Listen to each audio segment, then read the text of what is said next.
Welcome back to another episode of Let's Play Roma in Football Manager 2019. I'm Ater, and I just want to start this episode by saying Merry Christmas to all the viewers out there.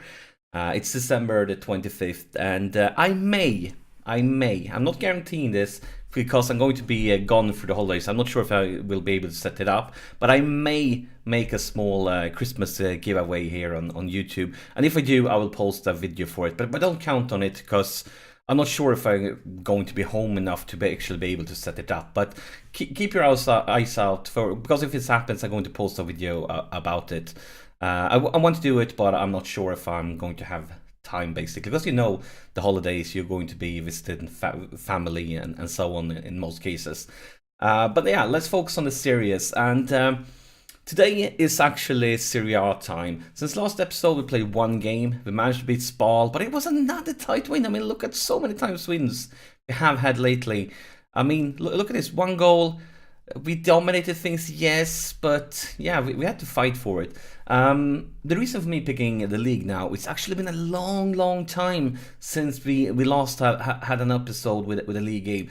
The last time we were watching the league in this series was back in September when we played Juve, and now, I mean, we are getting close to December, so I really felt like it was time for a league game, because it's been basically months since the last league game. Today we are playing Spal, and I'm saying Spal, and we are playing Chievo, and Chievo's having a pretty good season. They're currently in 7th place, but remember, they have one less game played than some of these teams. So if they win today, they could overtake Genoa, going on up to 5th place, only be 1 point behind 3rd place. So yeah, and they have that home advantage. That could definitely happen, and that could set Kiev up for a really good position, fighting for the Champions League spots. I mean, they are already fighting for the Champions League spots, but if they win today, they're going to be right there about. That's basically it. The league table looks like this, and we are topping it. We have Juve right behind us. If we lose today, Juve win, they're just going to be 1 point away, and that's going to be very worrisome. When we focus on the team, there's actually some good news, because we don't have a single injury. And if you've been following this series for all the seasons, injury-free Roma is almost unheard of. So yeah, great times here. And of course, as I said that, what's going to happen. We are going to end up getting like 2 or 3 injuries or something really bad in this episode. And by the way, I forgot to mention that, but they have Morilla on loan. And Morilla, of course, is the central attacking midfielder that I was considering using for this season. But since we decided to play with 2 strikers instead of an attacking central midfielder for this season, we loaned him out. So, yeah, I said it so many times before, but family really have the potential to be the worst. Like, my ex-players alone that plays always do well against me. I mean, you remember last season versus Sassuolo when Nicolas scored like 2 or 3 goals. And I mean, even this season when Diego scored a goal against us. So yeah, we are probably in for a bad stint when it comes to him, but at the same time, hopefully we can do well anyways. But it is a very tough away game, and we need to be performing on top to perform a Christmas day that our fans deserves. I mean, can you imagine a better way? I mean, it's not Christmas in game, of course, but as a fan, you want to win on Christmas, don't you? What better Christmas gift could you ask for than 3 points for your favorite team, even if it's only Football Manager? Right now, looking at statistics, and here is the first highlight. Here is Kluivert for Nicolas. Gerson into the box. It's cleared. Actually, this could be bad for us, because this looks like it's going to turn around to a counter-attack for Chievo. Guys, where is the defense? Where is the defense? It's nowhere to be seen. And instead of a Christmas miracle, we are heading for Christmas nightmare. I feel like it was probably like the Grinch who stole everything for us. But yeah, look at the defense. Where are my central defenders? Should be 1, probably 2 players there, but it's no one.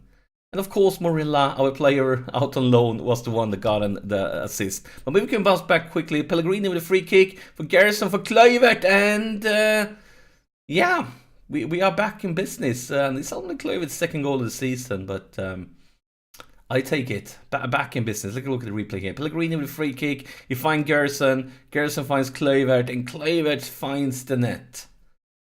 So basically, we replied ASAP to their goal. And that makes me happy. It's Donnarumma with a free kick for Sheila.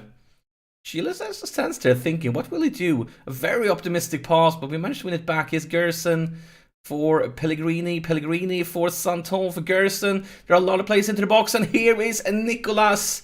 And I mean, Saint Nicholas, Santa Claus. He scores for us. I'm happy. I'm dancing. I take it. I mean, it's basically Santa Claus scoring for us, isn't it? And he actually haven't scored, as you can tell. It was only his 4th goal of the season, because he had that great start of the season when he scored. Was it a hat-trick or 2 goals, something like that? But then since that, he has actually been struggling a bit. And he was injured, missed a few games, and only his 4th goal of the season. I had higher expectations on him, considering he was the top goal scorer of Serie A last season. He didn't win it because ARP had the same amount of goals in fewer games, but he scored the same amount of goals that ARP did. And we have 2 players that have been doing well, but then we see those 6.5, 6.6, 6.6. We're definitely going to tell that we are not pleased. There's a lot of room for improvements. And why don't you agree? You're only doing 6.8. You're composed, and we are battling the lead. You should be fired up, not demotivated by me telling you it's time to step up. I mean, we should be a team that should be fighting for the Champions League title. And a team like that should be fired up every time we're not in the lead or we're just in the lead.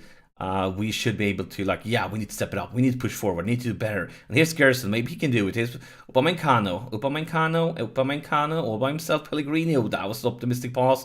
Upamecano once again going all by himself. Our central defender for Kluivert. Oh, you beauty. Justin Kluivert. And that's his 3rd goal of the season. And first Upamecano kind of did it all by himself, and then Kluivert did it all by himself. And I kind of like it. I mean, look at this. Kluivert just runs through. I wouldn't be pleased if that was my defense, because nobody at all tries to stop him. But as long as it's their defense and not ours, I'm willing to take it. I take it with a smile. But here is Chievo attacking. And there's a long cross. Oh, beautiful save by Donnarumma. Very important save, because if they would have scored there, they would basically be smelling blood, knowing they were just 1 goal away, going to be very, very motivated, and really like seeing that is possible. So that save from Donnarumma could actually be almost game deciding. But it's time for some subs. So first off, who's having a garbage day at work? ARP is really having a garbage day at work. He is motivated, but I think it's time to remove him. I think we're going to go with Barbosa. He actually haven't played in a few games, so it's the right decision to give him some match time, because he has been scoring almost every single game he played lately. I feel like he scored like in his last 4 games or something like that. Other than him, maybe Pellegrini? Thinking Pellegrini. I mean, these guys are the most tired ones, but they are all doing well. I think we could go with Pellegrini and give Pereira some match time. Pereira is another one that haven't been playing as much as I would like to. The C is pretty good, but I kind of like he's the 3rd choice in the middle, which means he's not playing that many games when it's Pellegrini and Cristante that's more or less being rotated for his position. So one last sub. Who will it be? Are we going for somebody that's playing bad, or are we going for somebody that's tired? So many options. Let's look at the bench. What do we have? I think we could actually go with Upamecano just because he has a yellow card, maybe. Should we? I think we should. Yes, because it's a yellow card. It's been really good. And subbing in now might may mean he's fit enough to start the next game too. And he's an important player for us. Pereira for Moreno. And Zossi. Pereira. Kluivert. Kluivert is going to go all by himself again. Now he sets up Gerson with a beautiful cross. Gerson into the box, and nobody but Pereira picks it up. And that's a decent try, and there it is. Gabriel Barbosa on the rebound. As I said, Barbosa has basically scored. I think he scored like in 4 or 5 games in a row, considering the games he's started. I actually need to take a look at that after this game. I'm going to take a look at it, because I feel like he scored in more or less every single game he's played lately. He scored like 1 goal a game, and he's always scoring. And I mean, probably should give him a few more starts, because if he's always scoring, that's good news for us. Might be the last highlight of the game. We're just about to head into extra time, and here's Chievo, a long cross, but he's going to get another try to put it into the box. And I think it bounced off the top bar. 4 minutes of extra time, Donnarumma with a goal kick. Something's going to happen here during the last few minutes of extra time. And Pereira, and Sossi back to Pereira. Pereira for Nicolas, Gerson. Nicolas turns around beautiful, but he loses possession, and this could be a very dangerous counter-attack. Focus, lads, don't let these guys run out by himself. That's all about the central defense. I don't know if anybody had any idea on how to prevent it, because I feel it's been a problem with my central defenders the whole series. I mean, look at this. We have 2 guys here. You should just be going back. Just falling back, both of them. And these are quick players. These are really quick players. Now, why aren't he following? He should be here, and you should be here. I mean, let's pause it after we can see the players. So our number 5. Oh, let's go to the attack screen. Our number 5. Let's see. I'm not sure about the numbers. Who is our number 5? Can we tell from tactics maybe? So our number 5. Where can we see? Do we need to go actually to the squad? Go to registration numbers. So our number 5 is it's Marcano. Okay, it's not that. I was mistaken. I thought it was Schüller or Upamecano, and they are both like 18, 19 in pace. So maybe that makes sense then. But still, I feel like an experienced defender should always be on the right side there. Like you learn that as a kid. But here is Kluivert. Maybe he can bounce back once again. That might have been offside. I think it was an offside. I'm not celebrating yet. Yeah, it was on a... No, he's going to review it, actually. But I still think it really felt like an offside. Let's see here. Guess that was an offside. But yeah, clearly the ref was correct there. I felt it the moment it happened. Intervened by Marcano. Marcano, a long cross. Here is Gabriel Barbosa into the box all by himself, and he scores once again. Yeah, I really feel like this kid needs to be starting more games. He has been like the 4th choice, because on paper he may be our 4th weakest attacker. He's not bad at all, but I feel like he's the 4th choice. But the way he's scoring goals, maybe he should be higher up in the hierarchy. So 5, 6, 7 goals in this game. It's not often you see a football game with 7 goals, is it? And it's going, maybe it might be something else if the ref doesn't blow the whistle here. But that's the full-time whistle, and I'm not happy that we conceded 2 goals, but I'm happy we scored 5, especially since this was a difficult away game. And we're going to tell that I am happy, I am pleased. I'm going to talk especially to you, Kluivert, and where's Barbosa? Only 8.5. I usually talk like individually to the guys that gets a 9 or higher. But now quickly, first off, of course, we can take a look at the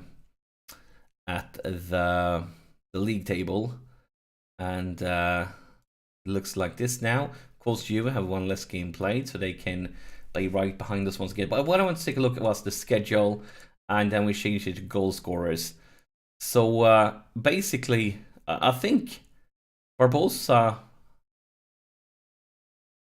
because he's not playing every single game. I think he's more or less scoring every game he gets to start. Like goals. Because